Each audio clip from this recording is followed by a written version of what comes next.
Hello and good morning, everybody. Welcome. Hope you had a great Christmas. We certainly did. We had a great Christmas. Christmas was a lot of fun. Got to see family and all that good stuff. Welcome to the Impact Money Show. This is your beacon of light through the storm of global finance, politics, and culture. In today's episode, titled Nukes, Plane Crashes, H-1B, Bitcoin and Christmas. Have more kids. 2025 is going to be wild. Promises to be a marathon of insights, analysis, and perhaps a dash of speculation. So let's dive in before there's a lot to unpack. There is a lot to unpack here. Let me send over my link to my main man right over here. Boom. There we go. There's a lot going on, folks. Starting with the financial sector, the U.S. Federal Reserve is at a pivotal moment, contemplating significant changes to its annual bank stress test. Now, of course, this is the banking cartel that owns the United States. More and more people, I talk about it all the time, more and more people are starting to get it. We're owned by this banking cartel that controls everything. They pay the salaries of our elected representatives. They are their bosses.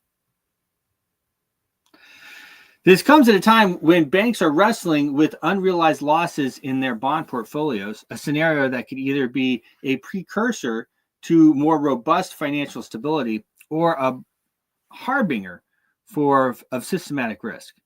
How the banking cartel, the Federal Reserve, maneuvers here could define the economic narrative for years to come, especially with the backdrop of potential interest rate fluctuations. Now, most of us, I think, find it pretty interesting that if now everything crashes, but it does, we could be in for that. I mean, recession is definitely it's lining up for recession. It might not go to recession. We'll have to see. But if you think the finance was the only story, think again, traditional finance, that is. Bitcoin, the digital gold standard, hit an all-time high recently of 108,000 before retracing to below 93,000 just over the last 24 hours. This isn't just a number, it's a testament to the wild swings in investor sentiment. The tug of war between inflation fears and the allure of digital assets. With the Fed's, the banking cartel's, next move on rates potentially influencing crypto's trajectory, we're left wondering, is Bitcoin's peak behind us? Or is this just another dip before the next climb? Is 108 the local top, as we call it? Is that the local top? In the realm of corporate finance, we've seen strategic maneuvers like JSW Energy's acquisition in O2 Power in India, a move that could reshape the energy sector's landscape. Meanwhile, Vodafone has caught a financial lifeline with relief on bank guarantees, offering a glimmer of hope in the challenging market. And with the pre-budget meetings underway between India's finance minister and industry leaders, we're at the cusp of policy decisions that could ripple through the global market. India, right? India. However, the festive mood in Russia has been soured by high food prices, a stark reminder of how inflation can dampen spirits even during the holiday season. In the U.S., despite a 25 basis point rate cut by the banking cartel, the specter of inflation persists, casting a long shadow over consumer confidence and economic recovery. Well, of course, guys, inflation is out of control. Why is it out of control? Because they keep printing money. They keep diluting your money. It's very simple to understand.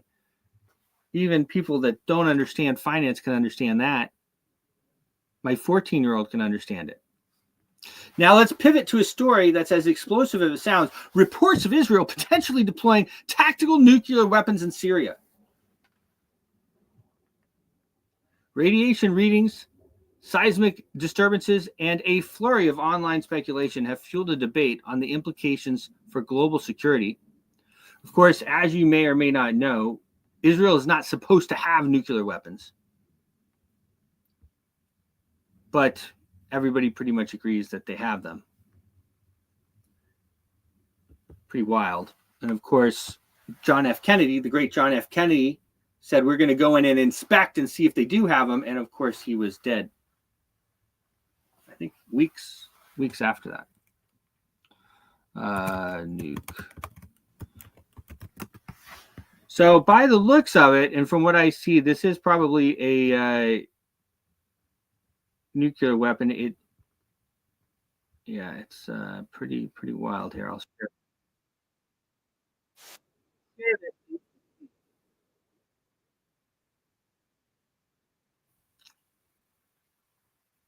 Because it's very well hidden.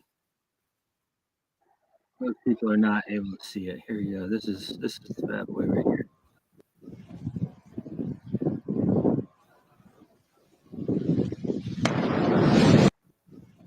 Took off a complete mountaintop, I think, from what I understand, or vaporized all the leaves and everything on the trees within a kilometer. They did have a seismic reading. It also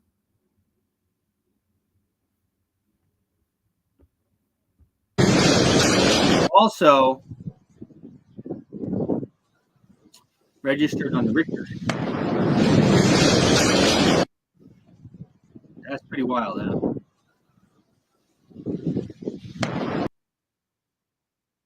Yeah, it's not good, guys. We don't need to. Obviously, it's a show of force as well as anything else. Is this an act of deterrence, a strategic strike, or simply a case of looks like a nuke, but it's not a nuke? I think with the radiation readings and everything, that's pretty much, of course, they're all trying to hide that. The lack of official confirmation only adds to the intrigue of a potential for international tensions. Closer to home, the H-1B visa debate has escalated into a cultural and political battleground. I must admit, guys, that I was pretty happy to be playing golf as I saw days later that X had exploded. Our friend Elon Musk had a meltdown. I still like Elon. Sometimes I have meltdowns too. Okay. With the MAGA base over this H-1B visa situation, it was not pretty. I was glad to not be on X at the time. I was glad to not be on X. Elon Musk, a product of, well, he didn't actually. So Elon Musk came over on a student visa, actually. Has staunchly defended the H-1B program against criticism from the Make America Great Again base. He's highlighting the tensions between the global talent acquisition and protecting American jobs. This isn't just about visas. It's about the direction of American tech industry, workforce composition, and the broader narrative of what American jobs should look like. I think for most Americans, it's pretty simple. No one supports DEI when it's against them, but when it's for them, they support it, right? Hire America first. America first, right? Right? America first. That's the deal. I think that there's certainly a place for the H-1B. We want to make sure that we have the smartest and the brightest people around. We also want to make sure that our young workforce, our kids coming out of college, are able to get good jobs. So I think somewhere probably in between is where we go. It certainly caused a lot of ruckus and a lot of fights back and forth. I can tell you that Elon Musk is not the enemy. Okay. Some of the things that happened are questionable, certainly. People, it was pretty dirty. People lost their blue checks. People have been censored. Yeah, it's pretty ugly. Like I said, I was glad to be away from it. We're always a guest on the X platform. We were before, and we are again now. It's like I tell the guys when we go over to the Middle East, like, look, guys, leave your stupid little pins, your little pins at home, okay? Don't do anything stupid, because I probably will not be able to help you out. And I know a lot of people, but you get in trouble like that, and I'm not able to help you out. Anyway, point is that I tell them that we are a guest. We are guests here. And I think that everybody needs to look. X is a wonderful place, but of course we are guests. We are guests on the platform, and I do appreciate it. I do appreciate being a guest on the platform. The H-1B situation is, of course, Trump comes out backing Elon. It's a very small thing in the immigration deal and what we have going on.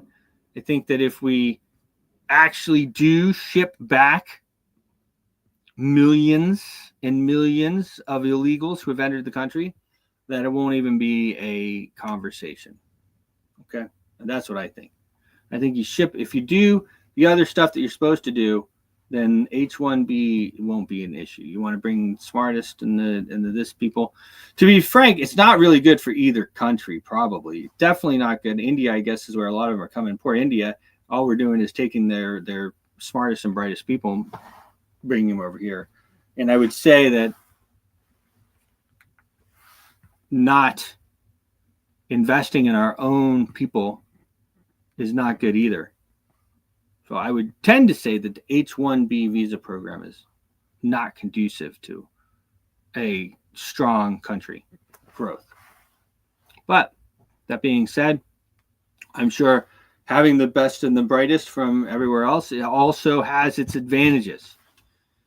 So there you go, It's tricky, guys. It's tricky. Christmas 2024 was a mixed bag. While movies like Red One and Nutcrackers offered escapism, there were also real-life tales of holiday stress. From family disputes to heartwarming story of an owl in the Rockefeller Center tree, inspiring a Disney Plus film.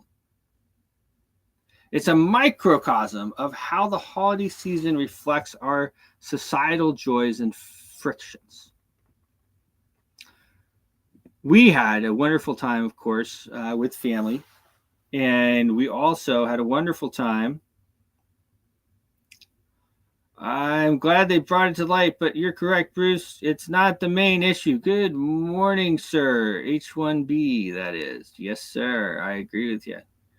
It is not the main issue. We got bigger fish to fry, guys. We got bigger fish to fry. And don't go frying yourself. Don't go. I was like, man, Loomer got loomered. Poor Laura Loomer. I mean, like her or not, she's Laura Loomer, right? And she lost her blue check. Of course, I'm still not convinced whether she lost her blue check because she changed her name. Did she change her name? I'm not sure of that. Or if he just took it. I'm not really, I don't know. I mean, she says he took it, so probably he took it. I have no idea. But yeah, Loomer got loomered. Loomered herself. There's no reason. It's like when I used to, everybody would go on and on about everything. And I would sometimes, you can even probably see a pattern if you've followed me for a while, that I'll step back. Now, luckily, I just wasn't even online really when this all happened, but I'll take a step back when stuff, because here's the thing. If you lose your reach, what good does that do you? If you lose your ability to reach the people, how does that do you any good? It doesn't do you any good. So, and like I said, Elon is not the enemy. Elon's not the enemy, guys. Is he crazy? Yes, obviously. Okay. I mean, I'm crazy too. Don't take it wrong, Elon. Yeah, he's crazy. Look at him. He invested how much to get Trump elected. He dropped everything. He went like, balls to the wall. The guy's nuts. But people that are crazy are the ones who change the world. Obviously. Wow. So, yeah, so he was crazy for you, and now he's crazy about something that you don't agree with. But he's still Elon. And he's still our guy. He's still our guy. While we're on the subject of turbulence, let's not ignore the literal kind. The aviation sector has been rocked by 4 plane crashes in just 2 days, sparking discussions on everything from mechanical failures to conspiracy theories about kill switches in the aircrafts, which I've often talked about. I'm one of those guys who've pushed that out. These incidents across the spectrum of aircraft ages suggest we need to scrutinize maintenance practices, human factors, and perhaps even geopolitical influences.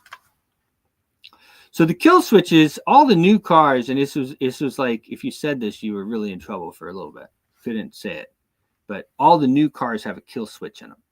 It was in the legislation, but it didn't matter. If you talked about it on X and stuff, you were bad. You got shadow banned and all kinds of stuff. But it is true. It's in the legislation. So the new cars have a kill switch on them. And so it wasn't even a theory. I hypothesized that the new planes probably have a kill switch too. And of course, the new Boeing, kept having problem after problem. And then we have seen planes just dropping out of the sky. I mean, look at, gosh, I don't know how many, there's been like 10 plane crashes in like a month or two. I mean, it's crazy. It makes me not want to fly. I mean, guys, I've flown a lot. And I'm like, wow. Seems to be, if I would just step back and look at it, I would say that this is somebody's now preferred way of assassinating people. That's what I would say. Easy, hard to, they have some way of doing it, whether it's like some kind of something that they shoot up at the plane that interferes with the tracking or something. I mean, you just don't have so many planes falling out of the sky. You know what I mean? It just is what it is. Granted that the maintenance is not what it used to be.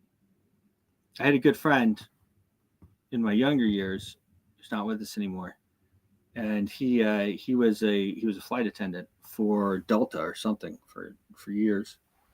And he told me, he says, yeah, they don't take care of them like they used to. They used to really keep these things up. They don't anymore. Something's going to happen. So you have that factor as well to consider. But something's going on with the planes. Something is going on with the planes. In Europe, the crypto market faces its own upheaval with the enforcement of MiCA regulations, the potential delisting, I think it's already delisted from major exchanges, could be a seismic shift, according to liquidity, trading strategies, and the very nature of cryptocurrencies. USDT is used predominantly and valued into the world's largest markets. We could see, it'll be interesting to see. I got Matt Dixon about to come on here. Demographically, the Western world is facing what some call a population collapse, with fertility rates dipping below replacement rates. We're not just talking about fewer people. We're discussing the future of economics, cultural continuity, and social fabric of nations. This trend pushes us to rethink immigration policies, family support system, and how we envision our future workforce. That again brings up the H-1B. I mean, if we're going to not support our young people coming out of college, give those jobs to other people, what do you think is going to happen to that young man or woman? Do you think they're going to want to go have a family? Well, no, of course not. Of course you're not going to want to have a family. They don't have a job. Economic signals in the U.S. are flashing caution: an inverted yield curve, rising unemployment, and a consumer sentiment that's losing its luster are all classic signs of an economy at risk of slipping into recession. The question isn't just if, but when and how hard. For those tracking Bitcoin, the 108,000 mark might have been the local peak, with the technical indicators like RSI divergence and volume analysis suggesting a top. But in the world of crypto, where volatility is the norm, every prediction comes with a caveat. Looking ahead to 2025, the forecasts are as diverse as they are dramatic. We might see economic reacceleration or dive into a recession.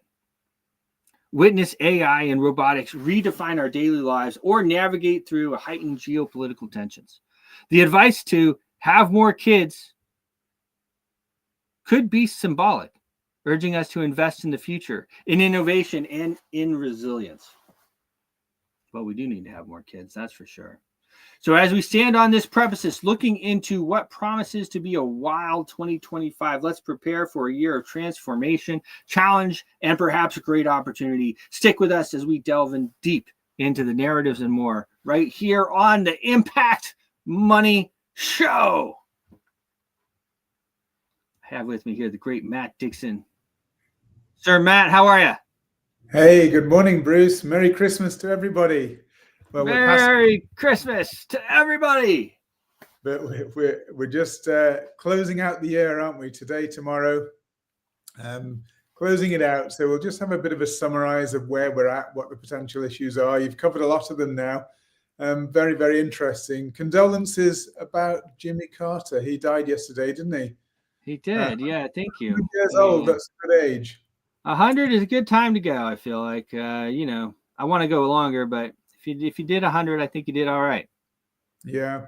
Reason I brought him up, obviously, he was responsible for the Camp David Accords, the big peace treaty back in 1978, wasn't it? Yep. The peace that was forged between Israel and Egypt. And that peace has held up really well, hasn't it? I mean, now we're what, almost 50 years onward. And the peace is still going strong. There's lots that goes on between them. I think there's a big gas pipeline going through Egypt because Israel actually discovered an awful lot of gas, didn't they? And I know you've said, a lot of it's in disputed territories. But anyway, the big gas pipeline is through Egypt. There's a great commerce goes on there. But obviously, there's a lot of issues going on. And you mentioned about Syria. I know they bombed, I think it's actually back in the 70s, that they bombed a suspected nuclear plant in Syria, which I think was supplied by, if I remember right, it was by China at the time, a nuclear facility, a fast breeder reactor or something of the sort. And that was bombed by Israel back then. And I don't know, maybe that's what this was about this time round. Who knows? Who knows? Yeah. I don't know. That was a big bomb, I'll tell you that. And of course, it made all it. They haven't really talked about it on the news per se, but we get the side news. But it hit the radiation readings and everything like that. I mean, and it registered on the Richter scale, didn't it? So it's like it registered even on the Richter scale and the radiation levels and everything like that. Yep. Yeah, I mean, it's like an earthquake. Yes. A good sized earthquake. So it was very, very powerful. Yeah. So what I'll do today, we'll just kind of go over what's happening towards as we close the year out. I think on Wednesday, that is Wednesday the first of the year. I will confirm here on my little handy dandy calculator. Wednesday is the 1st. Yeah, so Wednesday will be a good day to look forward and see what we actually expect to come in 2025.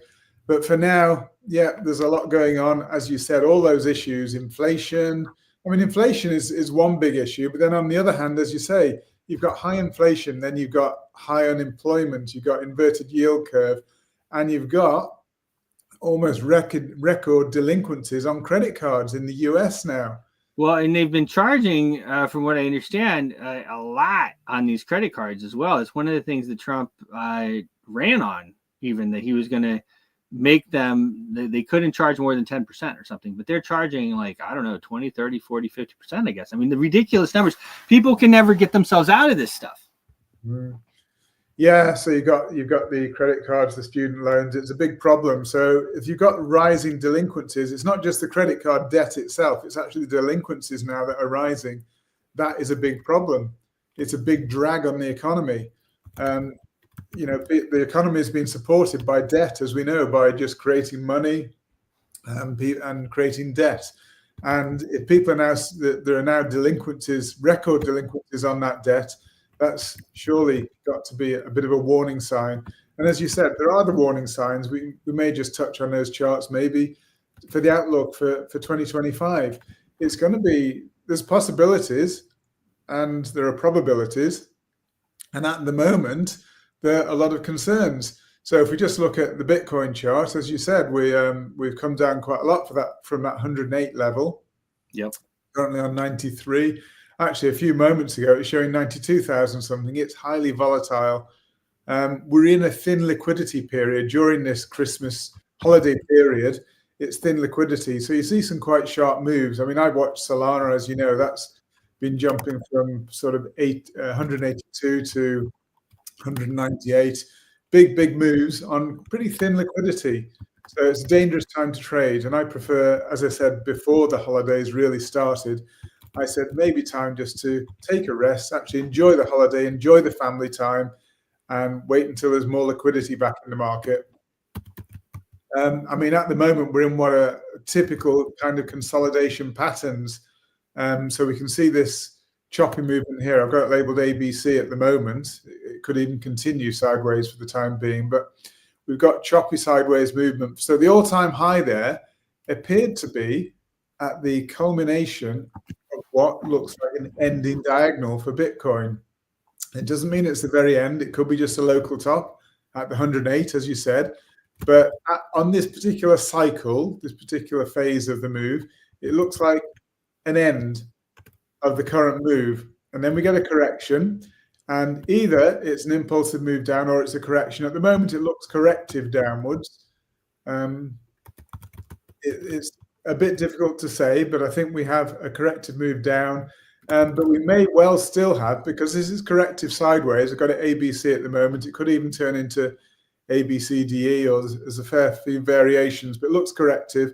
But it looks as though we're setting up, even if we move higher again, a little bit higher, but not to new all-time high. But if we move a little bit higher to complete a correction, it looks as though we likely still have lower to go.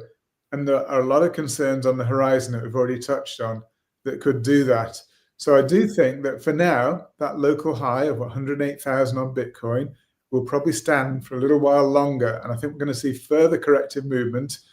I think this is probably an A wave down. We're working on a B wave, and I think we're going to C wave down. And I think it is going to shake out a lot of those buys. But I don't think it's the end of the move upwards. I think this is just a period of uncertainty. We've got the inauguration coming up on the 20th. There's a lot of uncertainties, a lot of things people want to play out before Trump takes office. So things may happen. You know, we've heard rumors that Israel are going to do their strike before the 20th. There's lots of people said, as I say, they want to get these things out of the way before Trump takes office. So from now till the 20th of January could be quite a lot of uncertainty. And we may see that sell off, but maybe there'll be another little period of euphoria when Trump actually gets into office, and maybe we start to see some positive things that will initially drive the market higher. I do think we've got new all-time highs to come, though, on Bitcoin. I don't think it's over yet. I think we're just in a corrective period. So that's Bitcoin for now. We won't go into the long term. Maybe we'll look at the new year at long-term outlooks and what we really expect for 2025. But for now, as I say, I think we're in a corrective mode for the time being.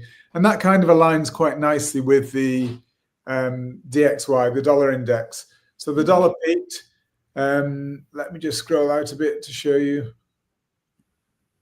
Doesn't show very well. Maybe I was on the daily chart there. Let's just see how I got that. Yeah, there it is on the daily. That's quite nice.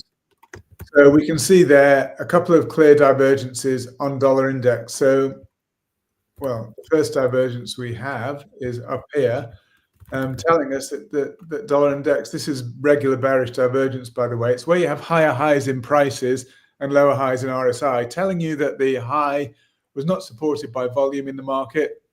And so basically you're expecting a bit of a downturn in the market. Even we got a small divergence. Even here you can see lower lows in RSI, and just here we've got higher highs in price. So there's multiple divergences, bearish divergences right at this point. And we've seen the dollar turn down because of it. And actually before that, we actually had here hidden bullish divergence at the bottom. So we actually knew from this signal alone, and others as well, but this one just simple, very, very clear to see, that this was telling us that dollar was going to appreciate exactly what it did. So it was a little before Trump won the election, not long before. Maybe that is anticipation, but the dollar strengthened quite a bit. As I say, I think we're getting some reactions and correction back down for the time being. So I'll just go back to the 4 hour. So that told us, first of all, dollar was going to appreciate exactly what it did. Then it told us precisely the point where it's going to depreciate. That's precisely what's happening at the moment. So these signals are very powerful. So at the moment, let's just open it out to try to see.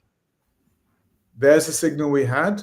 When we open it out a little bit, there was the signal to tell us the dollar was going to sell off, precisely what it did. Now this looks, when you look at it, it's all downward movement. It's not choppy. So this looks like either a wave 1 or a wave A. It's an impulsive move down, and then we've got a bit more choppiness moving up, and then we start to move down again. So I would say at least we have A, B, and C. C would take us probably to equality with wave A if it's just a simple ABC. It could be the beginning of an impulse down, 1, 2, 3, but if we just at the moment consider it to be the minimum likely retracement, we'd expect dollar index to continue to move down further. At the moment, dollar index has been correlated with Bitcoin and the like. And so we saw the Bitcoin peak somewhere around here, and that's the same with the dollar peak. And as Bitcoin moved down, the dollar moved down and up and down again. So at the moment, we're seeing Bitcoin moving down a little bit again, and we're seeing dollar index move down. Now we're expecting dollar index to move down a bit further. That tells me likely Bitcoin is going to move down a bit further. And that's what we just saw when we looked at the Bitcoin chart. So very, very interesting. As I say, we need those jigsaw pieces to fit together. And we've got the technical indicators here. We've got the fundamental indications that Bruce has mentioned, things like inflation being way above target and increasing, and yet growth is decreasing, unemployment is increasing. All the signs are there. The signs are in place that recession is coming in 2025, most likely. The Fed will not be able to reduce interest rates in the aggressive way they want to because inflation is above target. They cannot realistically continue to reduce rates when inflation is above target, because it means that prices, if they reduce rates, prices continue to go up, and yet the economy is slowing.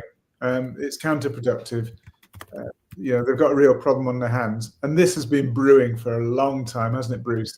With the money printing, throwing money into the economy, it doesn't stimulate real production. What it does, it throws money into risk assets, and that's why in the past years, particularly since the pandemic, but even since 2008 with the financial crisis back then, but especially since the pandemic, they printed so much money, threw it into the market basically. It didn't go into production. As I say, it went into asset prices. So people felt good. They felt that it was a remedy because people had no money at the time. They just created this money out of thin air, and people put it into risk assets, especially wealthy people put it into risk assets, which doesn't produce real productivity, but it does produce growth in stock markets. And we've seen that if we just flip over to the S&P. Here's the S&P. We can see it was all-time high very recently. But like the dollar index, like Bitcoin, it looks as though we've got beautiful divergences in place again, by the way, yet again. So here we had regular bearish divergence, told us the peak. That's actually also 100% Fibonacci extension of the previous wave. So virtually on the button, it turned as expected. So we got this higher high in price, but lower high in RSI volume. So in other words, price was not supported by volume. So then you expect price to fall. Precisely what happened. It looked as though it fell in 5 waves, and then we got some kind of ABC correction higher. So that being the case, we do expect short term, we expect probably some lower movement to come in the S&P 500. In other words, in stock markets, the Dow, the NASDAQ, et cetera, and risk assets in general, because I think this will probably remain quite tightly correlated with Bitcoin. So again, the jigsaw pieces continue to fit together nicely to give us the picture of what is likely to happen short term here. It's likely that we're going to see lower prices. So as I say, that's an impulsive A wave down in 5 waves. We've got an ABC up for a correction higher, and we're probably going to get a further movement down. Now, what will precipitate that? It could be the technical issues, it could be the economic woes, it could be geopolitical issues, all sorts of things. And as you say, those plane crashes going on all around the world, it's just strange. You know, that Korean crash. It's like it's too many to be coincidence. I mean, it's just like there's something going on. We may never know what it is, but there is something going on. Yeah. So there's a lot of concerns shaking the markets at the moment. But as I say, on thin liquidity, they're not really going anywhere. They're just going up and down at the moment, not really going anywhere. But any of these issues actually boil over and take hold. Like Syria, for example, there's a lot of potential risk there with Syria. So that could potentially boil over and give us further troubles. And while you're talking about it, I didn't even really mention it in my opening monologue or whatever, but the Taliban, which is the CIA backed group, is now attacking Pakistan, and so now you have this new front opening up with Afghanistan and Pakistan. It's like they never stop. Yeah, no one's talking about that at all. There's trouble going on everywhere. Even Israel striking the Houthis in Yemen. They've actually accelerated those, increased that. And then now, the talk is they are going to attack the Iranian nuclear facilities. Again, before January 20th, most likely. So there's a lot going on. So this could cause short-term turmoil in the markets. So it might not, but if there's a high risk of it happening, it makes sense to be cautious with your trading, I believe. So this is the situation with Solana. And again, we've had a move down from the all-time high, or the equal all-time high on Solana, around that 265-ish level, which was there or thereabouts the all-time high. We've moved down very correctively since then. From that move down, we're now moving correctively sideways. And you can see this kind of triangle-shaped consolidation that we have. And it's possibly part of a triangle. It could be that we've had, this could be an ABC down. I've got it labeled as WXY, but they're the same type of corrective move. They're in the same family of corrective moves. So whatever it is, it's some kind of correction down. It's all overlapping, so no doubt in my mind it's corrective. But also this movement up is also no doubt in my mind it's corrective. It's not impulsive higher. So it's a corrective sideways move. We could push a little bit higher. It could be an A wave down, a corrective B wave triangle, then a C wave a little bit higher. But then we still expect further movement to the downside. So once again, this fits with the overall theme that we have of further corrective move for the time being. So I'm not comfortable going long in the markets at this stage, but I'm also not entirely comfortable going short. I do think it's just a time to sit things out, keep your powder dry again. You could miss out on a big move, but don't forget, it's not necessary to catch every move in the market. And when there's heightened risk, as there is now, it's prudent and sensible to keep your powder dry. And yes, maybe you miss an opportunity, but so what? There's always opportunities in trading. We've got a new year ahead of us with new opportunities, new risks, new challenges, but they're all there to be assessed. And you look for the best risk reward when you're trading. The best reward, the largest reward that you can get for the risk that you're taking. And at the moment, I would say the risk is high. So it might be a good gamble. But traders are not out and out gamblers. Traders are actually very, very, very sort of level-headed when it comes to taking risks. They don't take undue risk for a small reward. They want it in their favor. And it's like professional gamblers. Professional gamblers, there are some that can win, and they actually usually get locked out by the casinos, don't they? But if you have a system that works, it's all about managing risk and reward, and that's what trading is all about. So some people see it as gambling, but it's not. It's actually managing risk and reward in a professional, scientific way. Trading is not really an art. It is actually a science. Some people the funny thing is, it's very difficult to actually program this into a system and have that program work. But with the advent of AI, there's a possibility that trading could be managed effectively with an artificially intelligent system.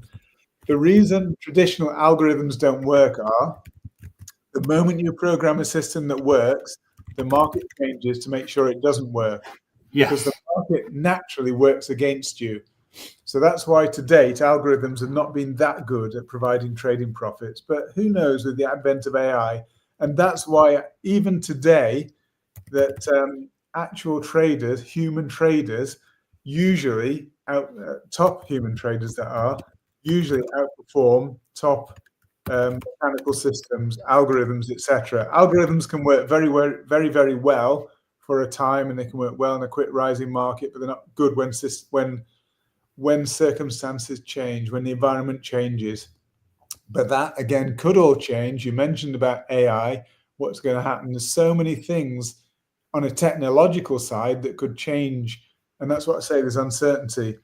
Technology is really at the cusp of potential massive change. We've got all these challenges that I mentioned, that I wouldn't be right of me to just talk about challenges without talking about opportunities. We've got the potential for quantum computing. Now, quantum computing, I'm told now, is only probably 5 years away, which can create massive challenges, but they're already, I mean, Google spent billions, as we know, on AI and on quantum computing. And whilst, again, it creates challenges, it also creates tremendous opportunities. So who knows what the world will be? It's just accelerating, it's changing. Let's hope we can overcome all of those challenges that we've mentioned, those geopolitical, those economic. If we harness the power of AI properly, unfortunately, mankind doesn't have a good track record, do they? When they get the power, we don't. We do not have a good track record. It's pretty frightening, though, just the whole thought of it. I mean, quantum computing, people are like, oh yeah, that's what they've always said about Bitcoin. Oh yeah, well, when quantum computing it's all over. Well, when quantum computing is here, so is your bank. It's all over too. It's all different. You know what I mean? But they're already examining ways to deal with quantum computing. So there are ways actually to have systems that can still remain protected, even even with the influence, or even with quantum computing being a reality. There are ways to do it, and I won't go into that, but it's really interesting to look at how they're doing it, the research that's going on. Same with nuclear fusion. I don't know how many years that is away, but that would be unlimited energy for us. Let's talk about thorium reactors.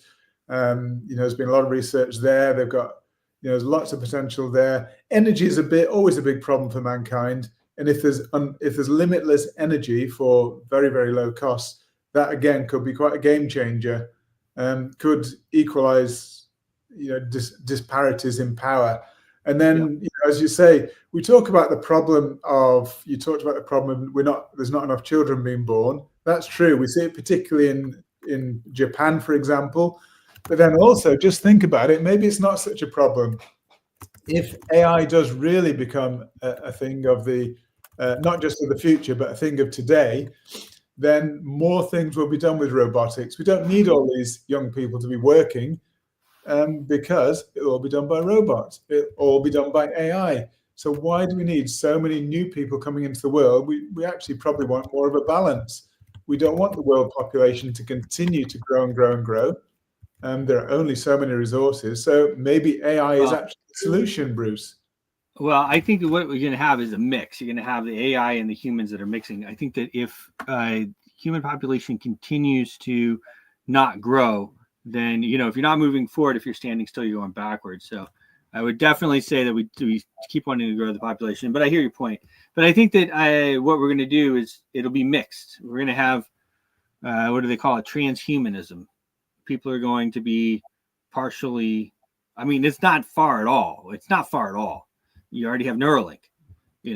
Guys are with Neuralink. If I have Neuralink and you have Neuralink, we can talk to each other telepathically. I mean, there you go. And that's just like right now. 5-10 years from now, as fast as this stuff is going, It's the future is wild. The future 2025 is going to be wild. The future is going to be wild. I'm not sure. I'd like to know what you're thinking, Bruce. But anyway, let's just finish on gold, shall we? Yep. Just for the time being. Then we'll, as I say, when it comes New Year, we'll take a bigger macro look at where things are going. But gold, a little bit like the rest of them, it actually carries on the same theme. We've had a move down from this all-time high. The all-time high was a beautiful example of regular bearish divergence with the higher highs on price, and it actually had lower highs in RSI. Even short term, we can see actually here we've got lower highs in RSI, we've got higher highs on price.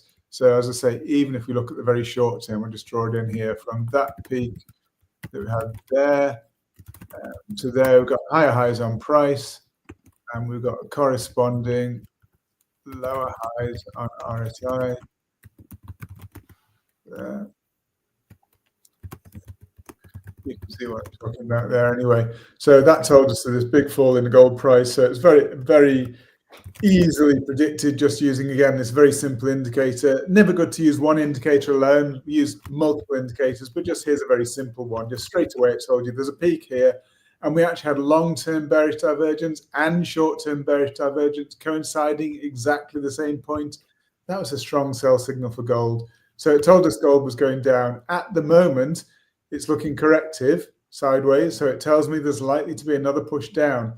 And gold is also reasonably well correlated at the moment with Bitcoin and with the US dollar.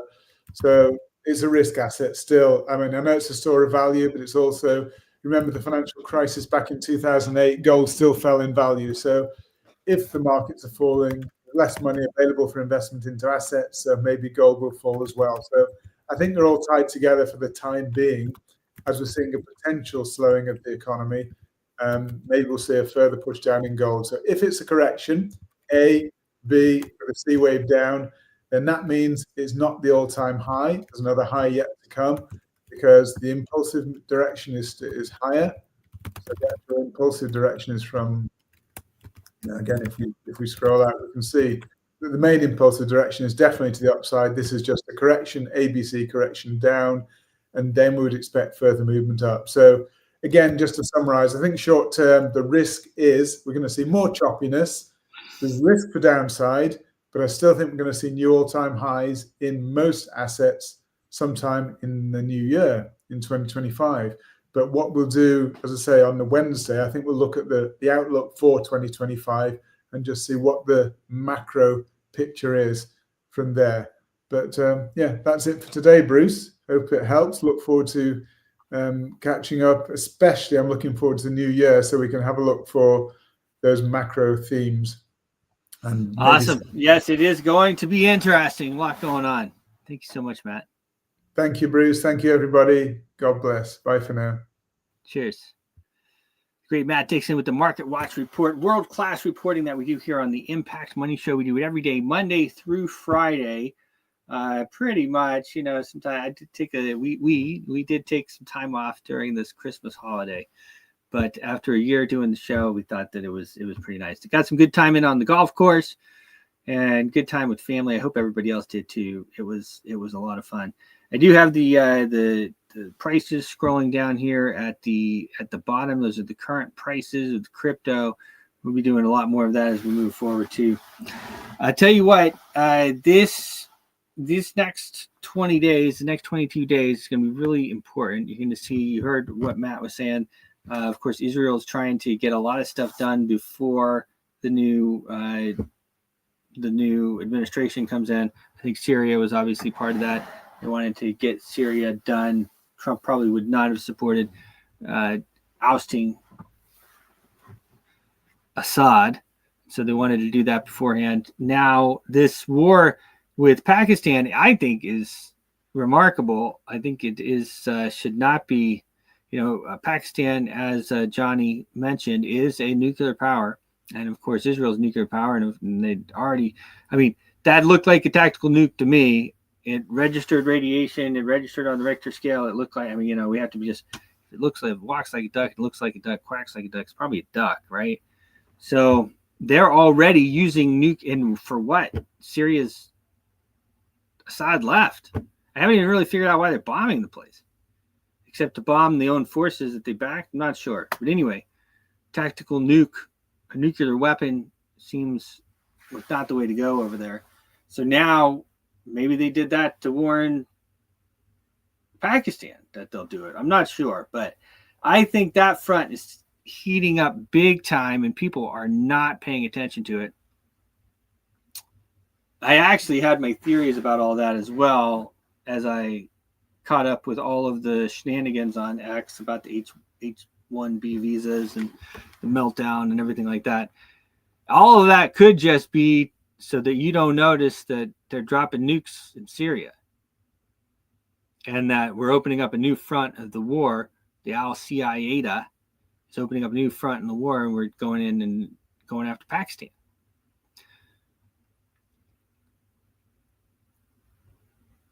You got to think. It was funny. I asked Grok about myself one time, and they said I joked about my relationship with my wife. So you got to think like a woman, okay? You got to think like a woman. You got to think a few steps ahead. That's what I had to deal with. I was laughing with my mother about it and my sister, because my wife Emmy, and they were all having their woman chat, and she was, well, why don't we do this, this, and this? And it was like, back around and connect and everything like this, right? I said, you see what I have to deal with? It's actually made me think a lot more wide as well, because I have to deal with this wife who's thinking like 3 or 4 steps ahead of what's going to happen. Most people don't think like that. You do want to think like that, because if I do this, what's that going to do, and what's that going to do, what's that going to do? You want to think about it. So you got to think like a woman. I say, think like a woman. So if this whole shenanigans of the H-1B visas and total meltdown of everybody on X over a very, very small percentage of the migration that's happening was just to cover up, to make sure everybody was talking about that and not the fact that Israel was dropping nukes in Syria and opening up Pakistan and doing all this stuff. Totally plausible. Maybe even likely. And like I said, sending over more money to the Ukraine and of course we have Saylor, I think, is not able to buy Bitcoin at the moment, so that's going to affect the markets too. Or he's not able to put together these. What he's been doing is putting it together a convertible note, from what I understand, and then buying Bitcoin by the billions and billions. That's what he's been doing. And for right now, there's like a cooling off period or something like that with his NASDAQ listing. And there's something there. Not sure exactly what it is, but there's something. Anyway, great show, guys. It is always a pleasure as we head into the new year. We're having a great time. We're going to continue with it. There is a lot of exciting things happening. As I have been talking about, we are growing exponentially. Cheers. Your voice is powerful. When combined with social engagement, it's a force for change. Decentralized media paired with free speech is the catalyst for an empowered world and a unified, invaluable ecosystem. Join Global Boost, become a champion of free speech, and help to reshape the future of media.